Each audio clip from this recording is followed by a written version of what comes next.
Šio epizodo tema - mityba ir tai, kokią įtaką klimatui daro mūsų kasdieniai pasirinkimai, ką dėti į lėkštę ir ko ne.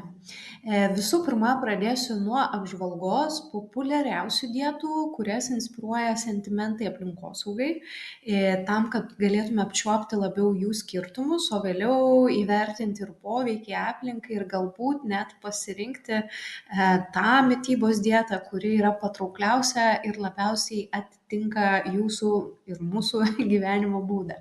Taigi pradėsiu nuo žaliavalgių. Šį mitybos būdą propaguojantys žmonės vartoja augalinį maistą ir su sąlyga, kad jis yra neapdorotas arba apdorotas minimaliai. Kitaip tariant, jie valgo arba šviežias daržoves ir vaisius, arba renkasi augintas, džiovintas ir panašiai apdorotas jų formas. Tokiu būdu žaliavalgiai siekia išlaikyti produktų maistines medžiagas, kurias produktai verdami arba kepami aukštoje temperatūroje praranda. Tai kai kurie antioksidantai ir vitaminai gali suirti, baltymai nenatūruojasi, riebalai oksiduojasi ir panašiai. Tai kiek plačiai paplitusi žaliavalgystė, pasakyti gana sunku, nes ją įgyvendinti nėra taip lengva, taigi tikėtina, kad žaliavalgių nėra daug ir šita mitybos forma nėra itin populiari.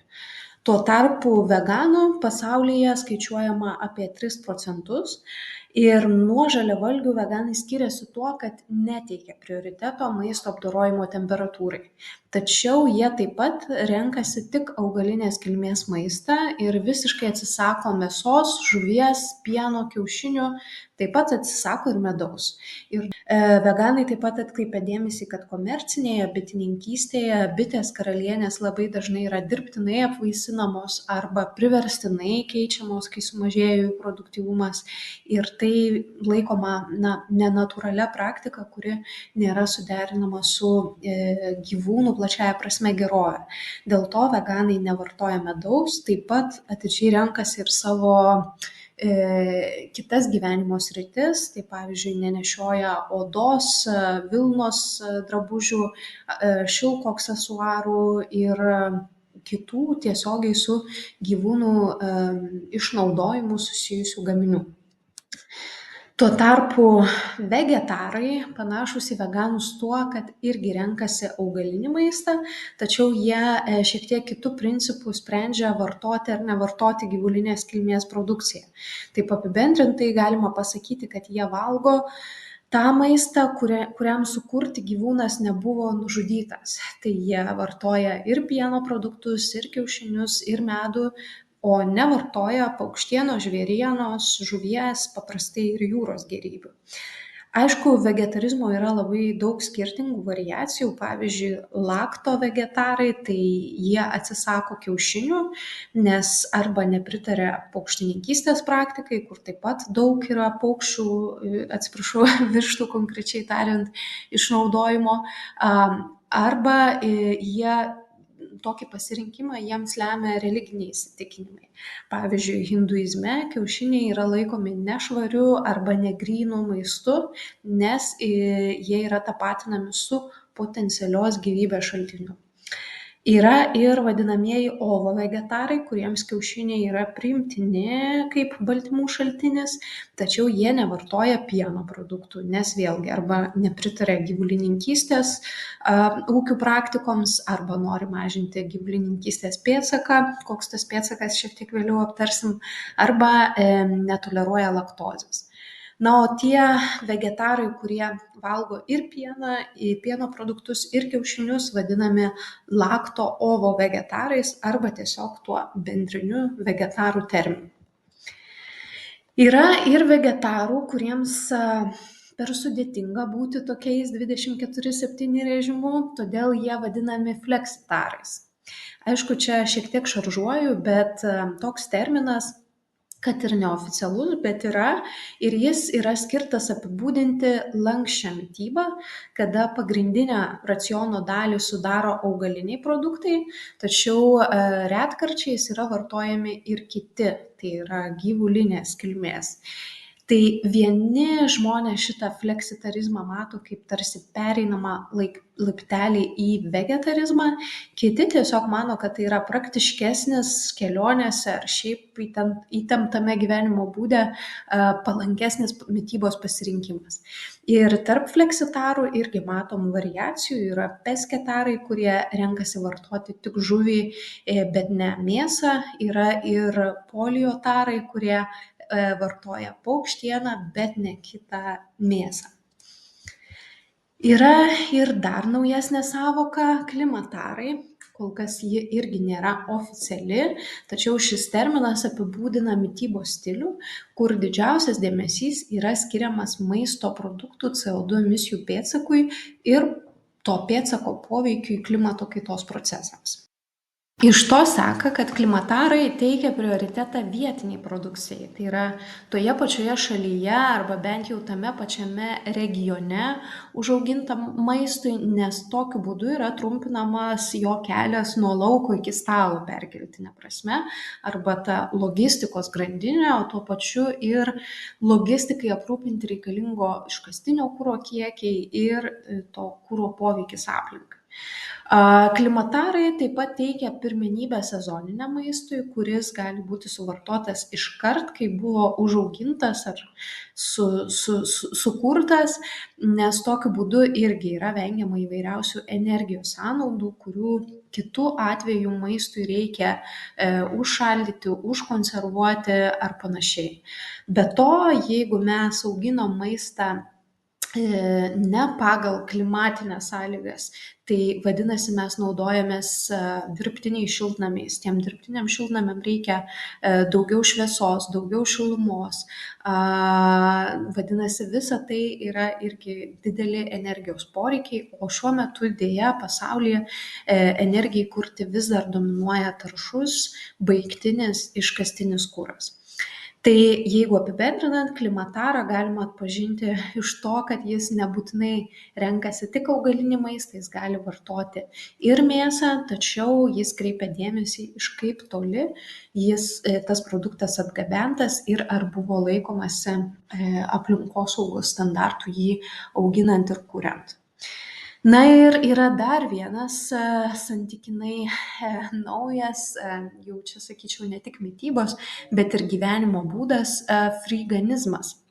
Friganai protestuoja prieš perteklinį vartojimą, maisto ir kitą švaistymą ir apskritai prieš visą kapitalistinę sistemą, materializmą. Jie labai piktinasi moralinę apatiją, kurią stebi visuomenėje. Todėl, kalbėdami apie maistą, jie atsisako pirkti maisto produktus ir renkasi valgyti tai, kas priešingų atveju būtų pasmerkta išmetimui.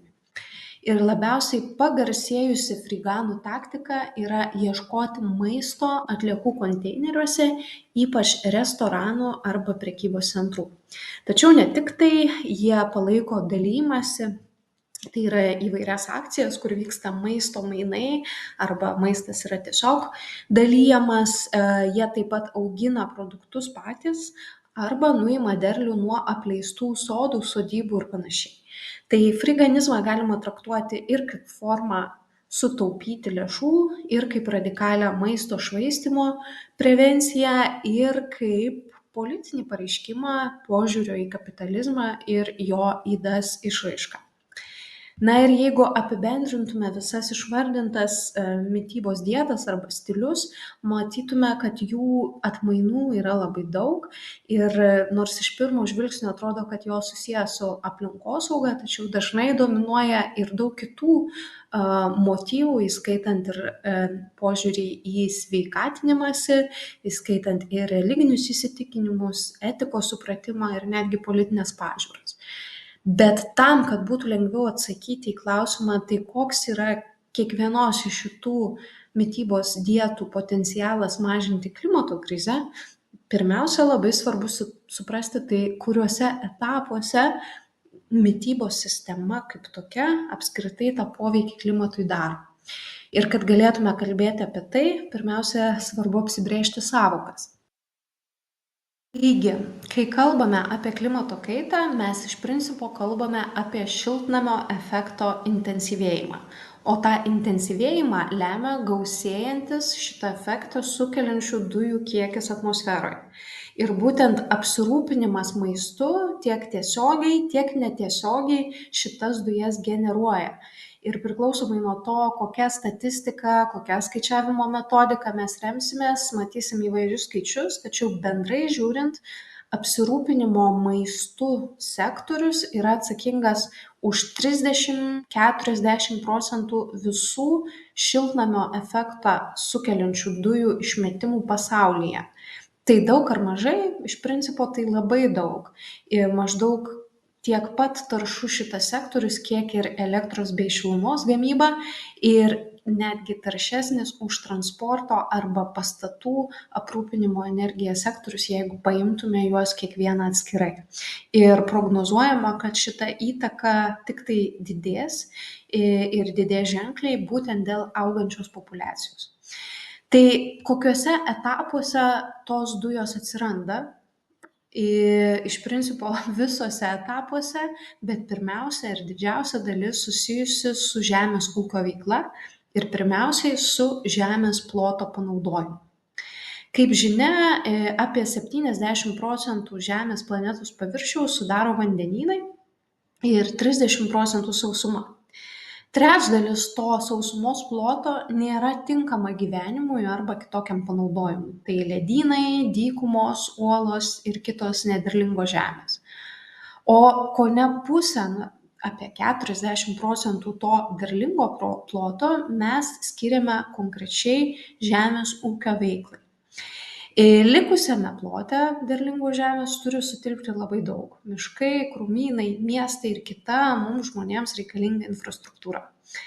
Įdomu ir tai, kaip mes tuos 40% panaudojame. Ir kai žiūrime štai šią grafos dalį, matome, kad apytikriai apie 8 iš 10 kvadratinių metrų mes skiriame tam, kad galėtų ganytis galvijai. O likusius 2 iš 10 mes skiriame tam, kad užaugintume pasėlius ir sau, ir gyvūnų pašarui, ar galvijų pašarui. Ir visą tai reikia priimti domėn kontekste, kad būtent iš gyvulininkystės mes susigeneruojame tik 18% pasauliniu mastu mums reikalingų kalorijų išgyvenimui, o iš augalininkystės, grūdininkystės 82%. Na, bet atrodytų, kame čia problema, jeigu viskas telpa ir viską įmanoma suderinti taip, kaip yra. Problema slypi aspekte, kad kai kuriuose pasaulio dalyse šitie plotai žemės ūkio veiklai yra kuriami arba plečiami pievų arba durpynų sąskaita, taip pat ir miškų sąskaita. Ir tai yra blogai, nes visi šitie objektai yra tarsi natūralios gamtos sugalvotos saugyklos, kuriuose per ilgą laiką buvo sugerta ir kaupiama anglis.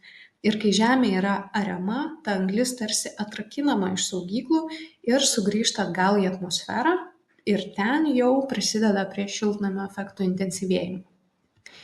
Žinoma, Europoje tokių dalykų daug nepamatysim, atvirkščiai čia yra politinė valia ir vizija kurti atvirkštinius procesus, atkurti gamtą, atstatyti pelkes, šlapynes, apsaugoti pievas, atsodinti miškus, tačiau kitose pasaulio dalyse, pavyzdžiui, Pietų Amerikoje, didžiuliai miškų plotai yra kertami, pavyzdžiui, sojų auginimui. Ir tos sojos yra skirtos ne žmonių, o daugiausiai gyvulių pašarams ir gyvulių ganykloms. Pietryčių Azijoje durpynai ir miškai naikinami dėl palmių plantacijų plėtros, tam, kad būtų galima išgauti daugiau palmių aliejaus, kuris labai plačiai naudojamas nuo konditerijos iki kosmetikos ir kitų sričių. Afrikoje, kur kontrolė apskritai yra labai žema, yra deginamos net ir savanos tam, kad to žemės ūkio plotų atsirastų daugiau. Tai poveikis yra labai didelis, bet nepaisant to, kaip tas žemės plotas buvo paimtas iš aplinkos, jį reikia apsodinti dažniausiai, ar ne, arba panaudoti. Tai laukus reikia, pavyzdžiui, tręšti ir tam įprastai naudojamos mineralinės trąšos. kurių naudojimas lemia, kad į atmosferą yra išmetamas azoto suboksidas. Šitos dujos taip pat daro įtaką šiltnamio efektui ir, tiesą sakant, netgi iki 300 kartų stipresnę įtaką negu anglies dvideginis. Kodėl? Todėl, kad azoto suboksido molekulinė struktūra lemia tai, kad šitos dujos sugeria daugiau infraraudonosios spinduliuotės, todėl labiau sulaiko šilumą atmosferoje ir tai daro ilgą laiką, 100 metų ir daugiau kartą patekusios į aplinką. Šitame etape taip pat svarbu paminėti ir tai, kad auginant kai kurias kultūras, pavyzdžiui, ryžius, dėl anaerobinių procesų užmerktuose laukuose pradedamos išskirti dar vienos dujos - metanas. Taip pat reikia labai daug įvairiausios žemės ūkio technikos tam, kad derlių būtų galima nuimti ir kitose etapuose, ir visai tai technikai aprūpinti reikia labai daug kuro. Ir vėlgi dėja vis dar visa ta technika operacijoms vykdyti reikalaujanti daug galios yra aprūpinama iškastiniu kuru, kuris prisideda prie CO2 emisijų augimo. Tai apskritai, taip pasaulyje yra skaičiuojama, kad apie 6% visų šituose procesuose susidarančių emisijų atsiranda dėl to, kad užaugintume pašarus gyvuliams, ir 21% tiesioginiam žmonių pasėlių sunaudojimui. Kalbėkime apie sekantį etapą, apie gyvulininkystę, kuriai tiek daug pasėlių dalies yra skiriama. Tai iš principo nesvarbu, ar mes kalbėsime apie mėsai auginamus ar apie pieno produkcijai auginamus galvijus, svarbu suprasti, kad jie irgi generuoja tam tikrą neišvengiamą šiltnamio efektą sukeliančių dujų dalį. Kodėl? Todėl, kad kai kurie galvijai yra atrajotojai, tai ir karvės, ir jaučiai, ir veršeliai, taip pat beje ir avys, ir ožkos, jie pasižymi labai sudėtinga virškinimo sistema. Jų skrandžiuose vyksta pašaro fermentacija, dėl kurios susiformuoja metano dujos ir iš galvijo atrajotojo organizmo jos pasišalina raugėjimo metu arba per mėšlą. Ir tada jau patenka į atmosferą. Tai štai šitos dujos fermentacijos keliu susidariusios yra metanas ir jos irgi, kaip jau minėjau, stiprina šiltnamio efektą. Jų potencialas arba įtaka yra 25 kartus didesnė negu CO2. Ir metanas susidaro, kaip minėjau, ne tik fermentacijos metu, raugėjimo procesų metu, bet ir tvarkant mėšlą. Jeigu tas mėšlas yra laikomas atviruose srutų baseinuose arba krūvose, jis tampa idealia terpe anaerobiniams procesams ir jie tada jau lemia ir metano, ir azoto suboksido išsiskyrimus. Tai kad ir kaip bežiūrėtume, didelė dalis šitų procesų yra, sakykime taip, neišvengiama, tol kol mes turim gyvulius kaip po tokius ir juos auginame. Ir žiūrint į visą mozaiką, įtaka šito proceso šiltnamio efektą sukeliančių dujų pavidalu tikrai yra nemaža ir siekianti virš 30%. Kalbant apie dar sekantį etapą, galutinės produkcijos paruošimą ir tiekimą, čia matome, kad slepiasi apie 18% šiltnamio efektą sukeliančių dujų. Kas tai yra? Tai visų pirma energijos sąnaudos, kurios yra patiriamos industriniuose ūkiuose. Pavyzdžiui, pieno melžimui, šėrimo sistemoms, aušinimui ir kitoms operacijoms. Jeigu kalbam apie mėsos produktus, kaip kad yra ekrane rodoma, tam, kad mėsa pavirstų į galutinį produktą, turi veikti skerdyklos. Turi būti atliktas gyvūno papjovimas ir pirminis apdorojimas. Tam yra naudojami įvairūs įrenginiai, elektriniai pjūklai, vandens siurbliai, sterilizacijos įranga. Vėliau ta mėsa yra šaldoma ir brandinama, vadinasi, mums reikia daug intensyviai palaikyti žemą temperatūrą. Vėliau ta mėsa pjaustoma, pakuojama, vakuumuojama ir taip toliau. Visa tai yra operacijos, kurioms reikia energijos, elektros energijos ir ta elektra, kaip jau minėjau, didžiąja dalimi pasaulyje yra kuriama iš iškastinio kuro. Ir tai liečia ne tik mėsos produktus, bet ir pieno produktus, Sūris, sviestas, jogurtas, jie turi būti pasterizuojami, brandinami, aušinami, kitos operacijos atliekamos ir tai irgi yra elektra. Atkreipčiau dėmesį į logistikos etapą. Kaip matot, globaliame visame paveiksle logistikos emisijos siekia tik tai 6%. Ir kartais atrodo, kad trumpindami tą maisto nuo lauko iki stalo kelią mes siekiame ryškaus poveikio, bet tam visam paveiksle jis nėra toks didelis, kokio mes norėtume. Bet kuriuo atveju paveikslas ir pasiskirstymas įtakos yra štai toks. Didžioji dalis žemės panaudojimo srityje ir gyvulininkystės srityje. Ir kai visą tai žinome, natūraliai kyla klausimas, ką galime padaryti. Ir ką galime padaryti, atsižvelgdami į tai, kad mūsų populiacija pasaulyje auga ir reikės išmaitinti dar daugiau žmonių, ne tokioje tolimoje ateityje jų bus 10 milijardų ir jiem reikės maitintis ne tik šiaip savo, bet ir sveikai. Ir kaip tą padaryti, kad neatstatomai nesunaikintume visos natūralios aplinkos, kuri ir generuoja mums resursus reikalingus mitybos sistemai palaikyti.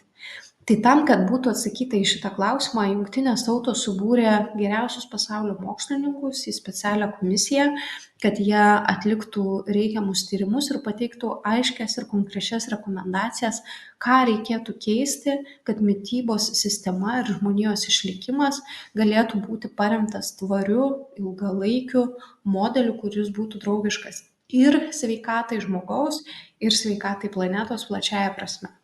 Tai tie mokslininkai suskaičiavo, kad iki 2050 metų kai kurių emisijų iš visos mitybos kūrimo sistemoms mums nepavyks panaikinti, ypač tų, kurios susiję su natūraliais, mano jau minėtais procesais, tačiau kai kurias galim. Ir jie kalba apie tai, kad mes turėtume keisti gamybos praktikas, dekarbonizuoti gamybos metodus, ieškoti būdų, kaip pasiūlyti tokį pašarą gyvuliams, kad tie fermentacijos procesai vyktų kitaip ir metano kiekis iš gyvulių būtų sumažintas. Taip pat jie sako, kad didelis poveikis gali būti padarytas, jeigu mes išmoktume sugeneruoti mažesnius maisto nuostolius arba mažesnį maisto švaistimą. Ir čia kalbam ne tik apie švaistimą namų ūkiuose, bet ypač apie nuostolius, kurie yra patiriami visoje maisto kūrimo grandinėje, industriniuose etapuose ir panašiai. Didelį poveikį padarytų ir griežtesnis požiūris į tai, kaip mes naudojame turimą žemės plotą. Mokslas sako, kad mes nebegalime sau leisti plėstis taip, kaip plečiamės dabar ir turime vėlgi kurti technologijas, kurios padėtų mums išlikti esamuose plotuose arba dar geriau išmokti auginti kitaip be žemės ploto, kuris gali prarasti dėl to derlingumą ir verčiau jį būtų paskirti gamtos atstatymą. Bet patį didžiausią poveikį jų nuomonę padaryti gali mitybos pakeitimas pasauliniu mastu į racioną įtraukiant daugiau augalinės kilmės maisto negu gyvulinės kilmės.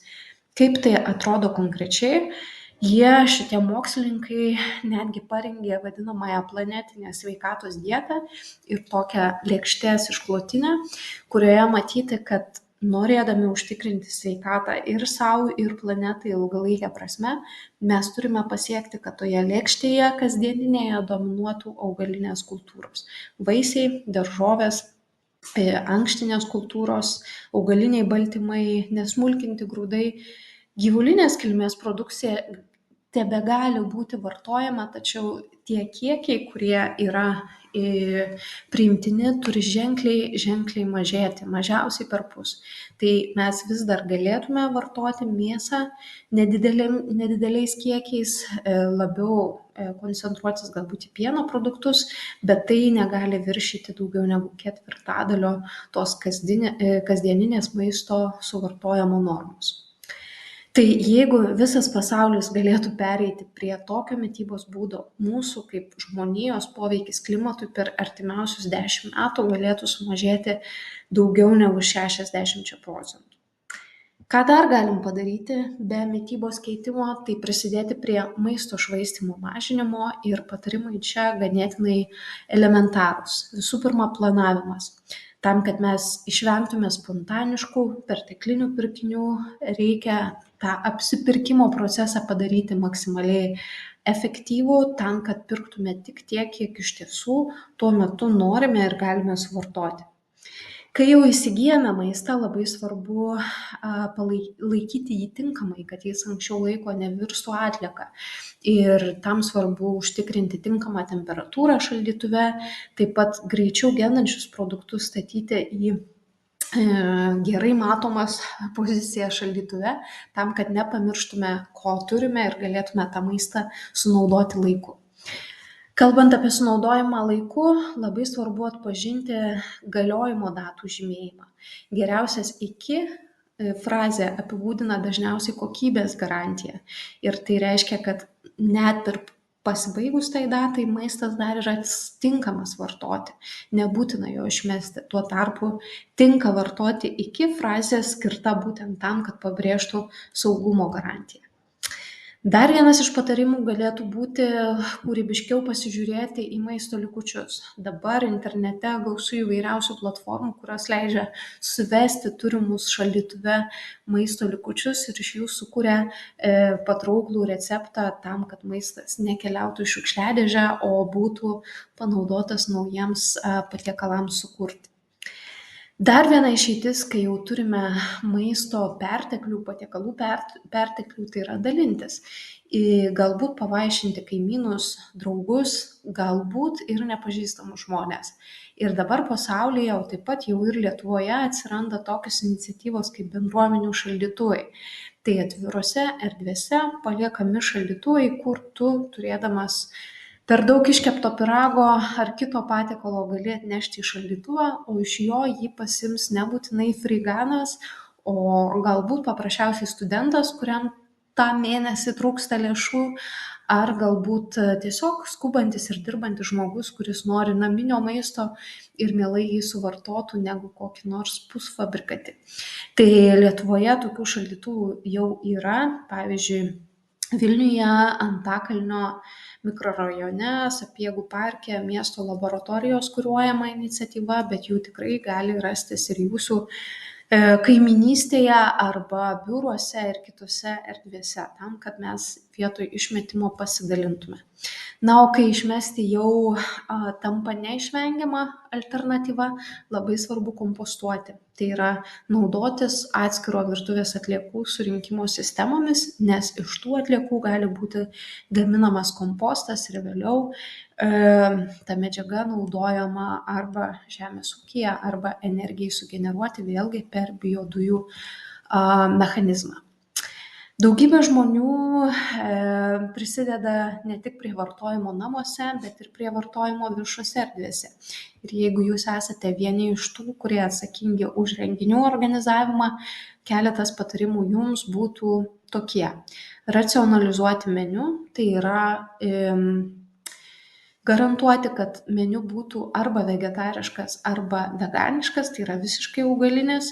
Rekomenduočiau asmeniškai pastarąjį variantą, nes visavalgiai veganai, visavalgiai mėsėdžiai tikrai tą renginį gali išgyventi be mėsos, tuo tarpu veganai negali. Ir tiek masto ekonomijos sumetimais, tiek etiniais, empatiniais sumetimais logiškiau ir racionaliau yra rinktis augalinį meniu.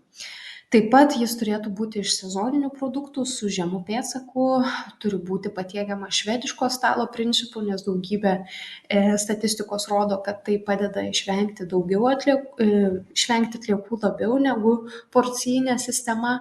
Na ir be abejo sudaryti dalyviams galimybės išsinešti maisto likučius, nestigmatizuoti šitos praktikos, o kaip tik ją skatinti.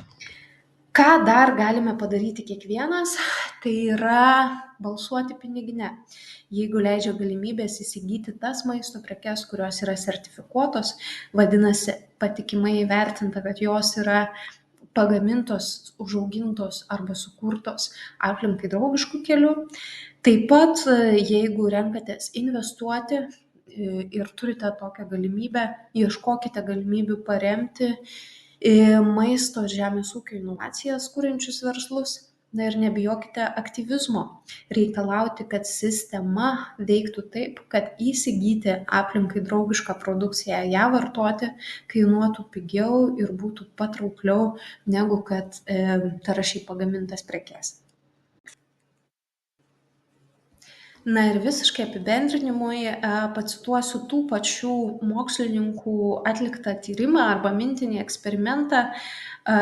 Jie padarė prielaidą, kad jeigu visi pereitume prie atsinaujinančios energetikos, prie elektrifikuoto transporto, išmoktume pramoninės veiklas vykdyti netaršiai, ar pasiektume Paryžiaus klimato susitarimo tikslus, kurie yra esminis mūsų kaip pasaulio visuomenės tikslas arba vizija artimiausiems dešimtmečiams, tai dėja jų paskaičiavimų, jų eksperimento metu paaiškėjo, kad vien tik šitų pokyčių nepakaktų, jeigu maisto kūrimo ir aprūpinimo sistema išliktų tokia pati, kokia yra šiandien ir vystytųsi tomis pačiomis kryptimis. Tai labai linkiu kiekvienam, nepaisant asmeninių įvairiausių įsitikinimų, būti atviriems šitai žinutei ir kasdieniais pasirinkimais stengtis bent maža dalimi, bet prisidėti prie to globalaus pokyčio, kurio taip reikia, kai kalbame apie mitybos sistemų pasikeitimą. Taigi tikiuosi, kad ta transformacija jums bus sklandi ir skani.